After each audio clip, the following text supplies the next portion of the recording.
What's going on, everybody? UFC Fight Night Lewis versus Teixeira is this Saturday. It's Thursday, and in this video, I'm going to be going through all my picks and predictions for the main card. We're back. It's been a 2-week break. I just went to my cave. Was a little bit depressed after last week's events. No. Okay, I don't want to think about it. All right, let's get right into the predictions. All right, so the first fight we're going to be talking about is Junior Tafa versus Tuco Tucos. This is an interesting fight. Junior Tafa was a fat blob at heavyweight, and now he's come down to light heavyweight where he belongs, and he's in shape, and he looks pretty good. He looks like he's actually trained and prepared well for this fight.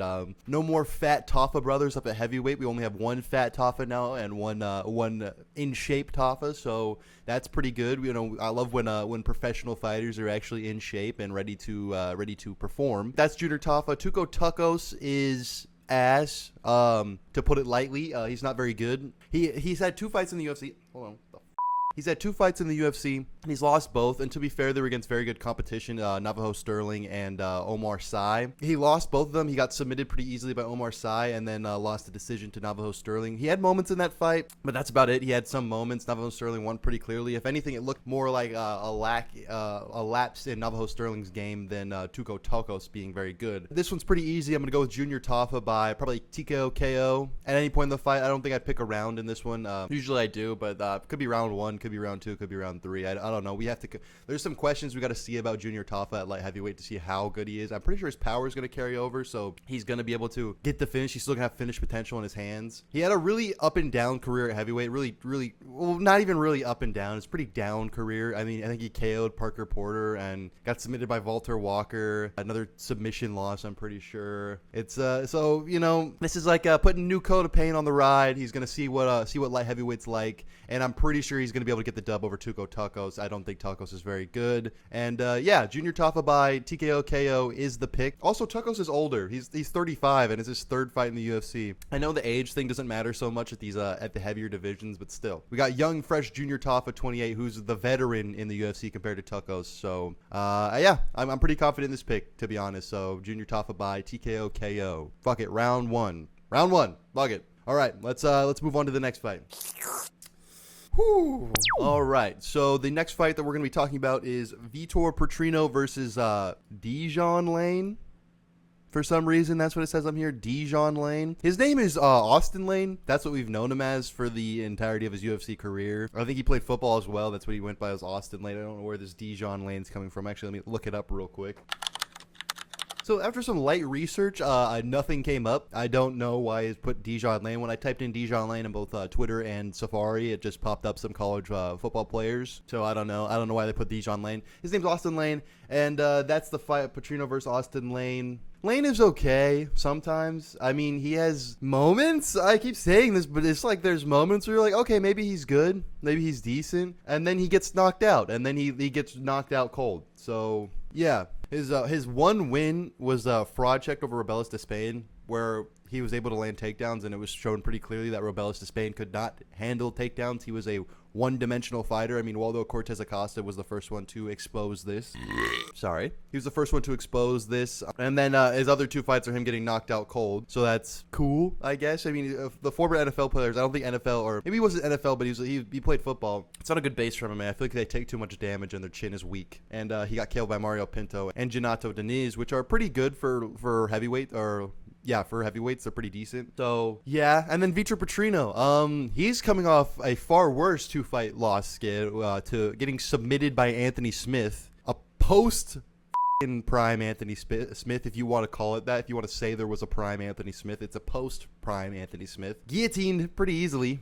He just put his head in and just said, here's my neck, guillotine me, please, Father Anthony Smith. And then in his most recent fight, which is actually a pretty good scrap with Dustin Jacoby, they were going back and forth. They were both having a decent striking bout, and Jacoby's nothing to scoff at. He's a pretty decent light heavyweight. I mean, he's had good battles. I mean, he has a good battle with Khalil Roundtree. He's a good kickboxer, so it was good to be going back and forth. But unfortunately, he did end up getting knocked the out, Jorge Masvidal style, They're both coming off KO losses. But what I do have to say is Vitor Petrino is definitely the better technical fighter. Austin Lane sort of has these weird blitzes and occasionally will show the grappling, but he's just not defensively responsible. I mean, he kind of leaves his chin up in the air during those blitzes, and he's been caught for it. I mean, he got knocked out bad in his last fight. He was doing decent before it too, and then he just got slept. So I think they're both susceptible to getting chinned at this point. I mean, the knockout that Vitor Petrino took in his last fight was brutal. Like, he went out cold, went out bad. It was a really bad KO. So they're both susceptible to be KO'd. If I were to pick a bet in this one, I'd probably pick it not to go the distance. I think that'd be a pretty safe bet. Someone's getting knocked out here. And I'm going to pick Vitor Petrino. I'm going to pick Vitor Petrino by KO, TKO. That being said, I think that he's definitely a better fighter, in my opinion. I think he's a massive favorite in this fight, too. I think he's like a minus 700. So maybe you can get some money by Vitor Petrino by finish. And I think we're going to see the finish happen. Let me summon the knowledge. Round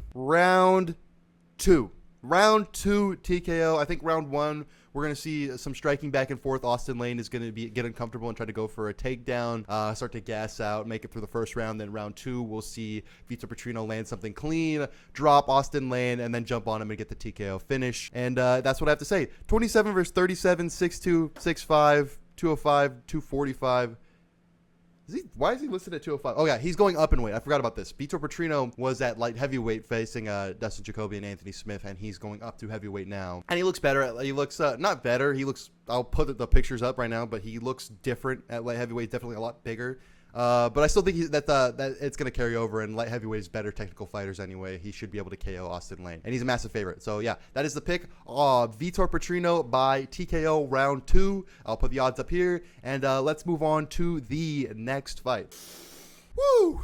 All right, the next fight on the main card is Nate Landwehr versus Morgan Charriere. Nate the Train, baby. Nate the Train, baby. He always cuts a mean promo. Big fan favorite Nate Landwehr is Nate the Train. He's gonna lose. He's probably gonna get KO'd. Yeah, I mean, just that's like the facts. I told you last video. I'm not getting my heart broken anymore betting on the people that I want to win. It's not who I want to win. It's predictions for who's going to win, and who's going to win is Morgan Charriere. Let me just take a look at the stats real quick. Just get an idea of this. 37 and 39. At featherweight, Nate Landwehr's 37 years old. Young French Morgan Charriere is 29. He's on the come up. He's a pretty good fighter. He's got a lot of hype behind him. And everything else is pretty much even except for the reach. There's a slight reach advantage for Nate Landwehr, but he's more of a grappler, a really, really, really tough grappler. But at this point in his career, I don't think he can sustain more of that damage and end up getting these comeback wins that he usually gets. That's usually how he ends up winning. He's on the ground, and yeah, it's not going to happen anymore. His last two fights, he got KO'd by Doo Ho Choi and then KO'd Jamal Emmers. So, I don't know. I don't think his chin is sustainable anymore. I think at his age, he's slowed down quite a bit. Morgan Charriere is young, ready to go. He's quite fast. He's explosive. He's a very good technical striker. And his two most recent losses are coming are against pretty good competition. Nathaniel Wood and Chepe Mariscal, both very good featherweights. Those are the two guys he's lost to most recently. Other than that, it's KOs. So I think he's 2-2 in the UFC, but I think he's pretty good. I think when you run into these top level guys, it's just Nathaniel Wood's very good. He usually is able to win a decision, and Chepe Mariscal, we know how much of a beast Chepe is these days. I know he missed weight in his last fight or the one before it against Damon Jackson, but he's still getting these finishes. He's still a pretty damn good fighter. But yeah, I just don't think Nate the Train, baby. Whoop, whoop. I think it's Nate the Train's made its final stop here against Morgan Charriere, and he's going to lose by brutal KO. This is a very good fight night, guys. Like, this is actually a really decent fight night. We're not in the in Apex at this point. We're actually in UFC. It's Nashville, I believe. Yeah, it's UFC Nashville. It's actually in an arena, so it's a pretty good fight night. There's a lot of good fights out here, and even in the prelims, there's some decent fights. Chris Curtis is taking on Max Griffin, so that's a good one. Let's actually take a look here at the prelims real quick because there's some decent ones. We have Max Griffin, Chris Curtis, Jake Matthews, Chidi Njokuani, Kenny Nchekwu. God damn, it's hard to say. Kenny Nchekwu versus Walter Walker. Yeah, we got some decent fights on the prelims. This is a really good fight night, and I'm predicting finishes in the main event, or finishes in the main card, and that is the official pick is Morgan Charriere, round 1, TKO KO. I'm being bold with these, but I'm pretty sure that's what's going to happen. Morgan Charriere is definitely better than Nate Landwehr. He's younger. He's got power in his hands. I don't think Nate Landwehr can sustain any more damage. And yeah, he's 37, so that's a big part of it as well. So yes, that is the pick, is going to be Morgan Charriere by round 1 KO. Brutally, Nate Landwehr, Nate the Train, baby. I'm sorry to say, but yeah, Morgan Charriere is probably going to get the dub here. Let's move on to the next fight. Woo! All right, the next fight on the main card is Calvin Kattar versus Steve Garcia. This is a good matchup. This is a really good matchup, giving Steve Garcia the chance to actually climb up into the rankings. Calvin Kattar is ranked 14, so he'll be Steve Garcia will be just cracking top 15 if he beats Calvin Kattar. And when he beats Calvin Kattar, again 37. Pretty sure Steve Garcia is a big favorite in this fight. Calvin Kattar just hasn't looked the same in a long time. I think that Max Holloway fight, it really did some insane damage to Calvin Kattar. I don't think he's won since then. He has won since then. He beat Giga Chikadze, and also he beat Josh Emmett, and that was a split decision that went the wrong way. I'm pretty sure he did beat Josh Emmett, but other than that, yeah, he's lost decisions to Aljamain Sterling. He injured himself against Arnold Allen, and that's what's kind of slowed his momentum down to a crawl. I think he's doing like one fight a year since that, and that was in like 2022. And then he fought Aljamain Sterling and got dominated, and then fought Yusuf Zalal, and Zalal just ran away from him the whole time and was able to get the dub. Calvin Kattar looked okay in that fight, but he's 37, coming off a knee injury. He had to have some surgeries. He has no momentum on Calvin Kattar's side, whereas Steve Garcia is on a 4-fight KO streak with wins over Chase Hooper. When Chase Hooper was down at featherweight, he beat on him like a little boy. It was actually a crime to watch. It looked like bullying. It was pretty funny, not gonna lie. It was pretty hilarious to watch. Steve Garcia beat him, TKO'd him. He beat Kyle Nelson as well, and Nequazel Costa, who's a very good win to have on your record. He's got crazy momentum in this year. He's doing pretty good. So Steve Garcia, I'm rocking with Steve Garcia for this fight for sure. I think that he's gonna be able to get this done. He usually gets TKOs, but I don't know if he's gonna get one in this fight. This might be the wrong time to pick against a finish, but for something about me that I think that Calvin Kattar is gonna be able to be defensively responsible, but he's going to take damage. Calvin Kattar can take damage. He can take damage, but I think he's going to take too much in this fight and not really be able to take over, and Steve Garcia is going to land the bigger punches and win an ultimate decision based on damage. 3 rounds, probably 3-0. I don't think Kattar's going to have much success at all in this fight, but I think he'll be able to stay in it and not get finished, in my opinion. Kattar's boxing, there was a time way back when people were saying that he's one of the best boxers in the UFC. Times have changed. Shit's different now. It's now Ilya Taporia, clearly. Yeah, it's not Calvin Kattar. He's not the best boxer. Steve Garcia is probably going to put the hurt on him, put the hands on him, and end up winning a decision. And that's what the pick is: Steve Garcia by decision. Maybe that's crazy, but that's what I'm going to be going with. All right. So on to the co-main event. Oh! How can they do this to my boy? All right. So now this fight: Stephen Thompson versus Gabriel Bonfim. Why are they doing this to Stephen Thompson? Why are we doing this to Wonder Boy? Why couldn't he fight Colby Covington? 42-year-old Wonder Boy is fighting Gabriel Bonfim, 27 years old, 17-1. They literally have the same amount of wins. This is crazy. I don't like this matchmaking at all. I feel like Stephen Thompson's actually maybe secretly a horrible guy, and the UFC hates him or something, because what the hell has his matchmaking been? Buckley and Shavkat and Gabriel Bonfim, they just want him to suffer. They want Stephen Thompson to suffer, and it's evil and it's awful. That being said, Gabriel Bonfim by submission, round 1. This is going to be easy work for Gabriel Bonfim. Stephen Thompson's probably going to have a bit of success. His takedown defense isn't horrible. He was able to stuff 7 takedowns in the Buckley fight until he didn't, or until he was too mixed up, and then got KO'd brutally.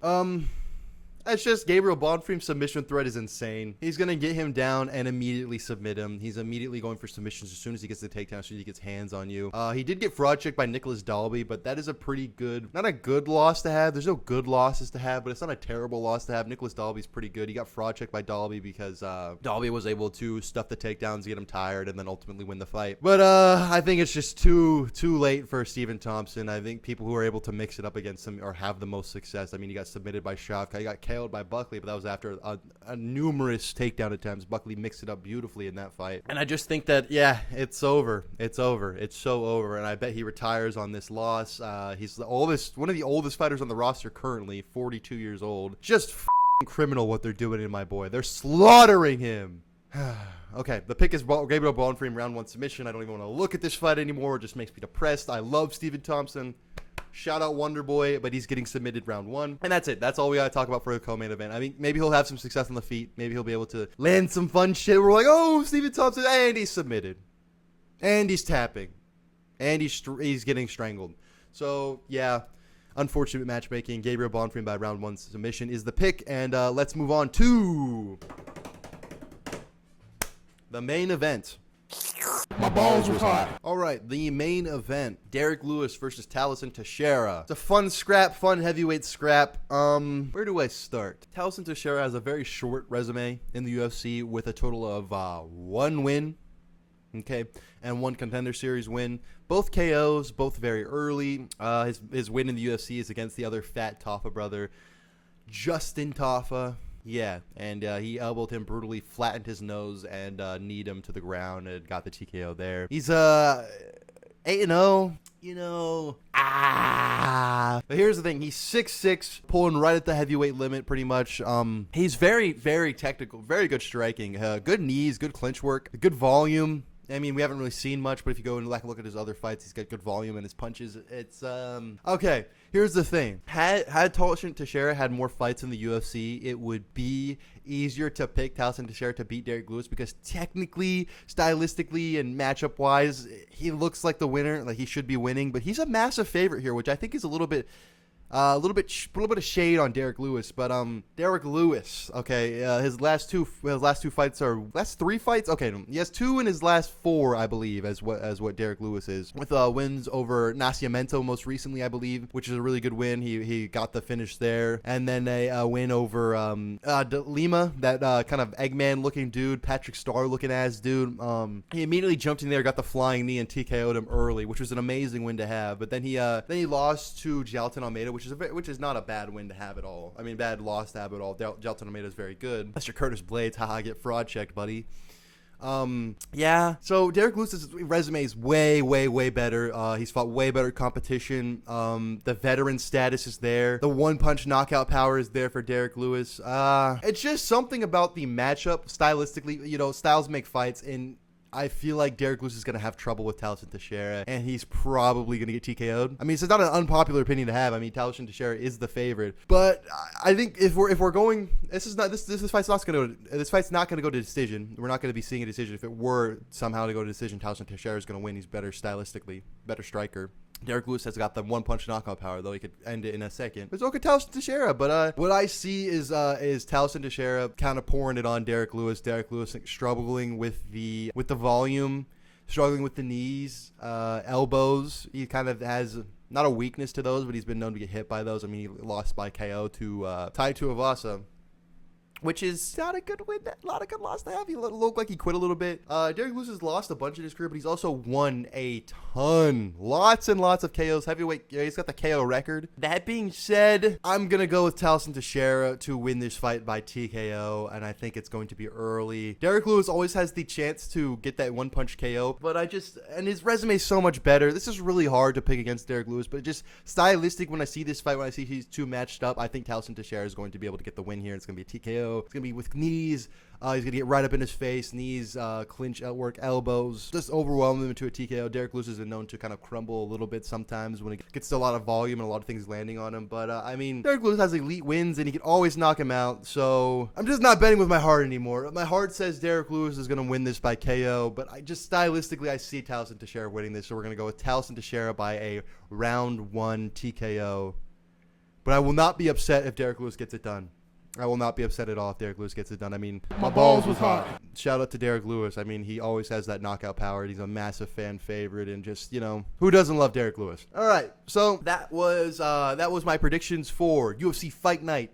Teixeira versus Lewis. This is going to be a good card, guys. It's actually going to be a really good card. I'm actually pretty excited for it. Lots of name value on this card. The prelims are going to be good. I'll be going live on Saturday. I don't know if I'll be able to stay live for the whole event till the end of it, but I will definitely be live for the prelims until first few fights on the main card. Maybe I'll do the whole thing, but we'll see. We'll see. Probably not. I have something coming up on Saturday, so I'll probably end up having to leave early. But check me out. Check out the lives on Twitch and YouTube. I dual stream on both, so you can catch me on either one. Check out my Twitter. It's linked in the bio. And like and subscribe if you enjoyed the video. I do these videos every Thursday. Every Thursday I do my predictions. Every Monday I do my reaction. It's a routine now. Okay, we're getting into a routine. So catch me on this Saturday. Watch for the live fight companion. And if not, I'll see you on Monday for the reaction to the results. I hope you all have a good one. Peace.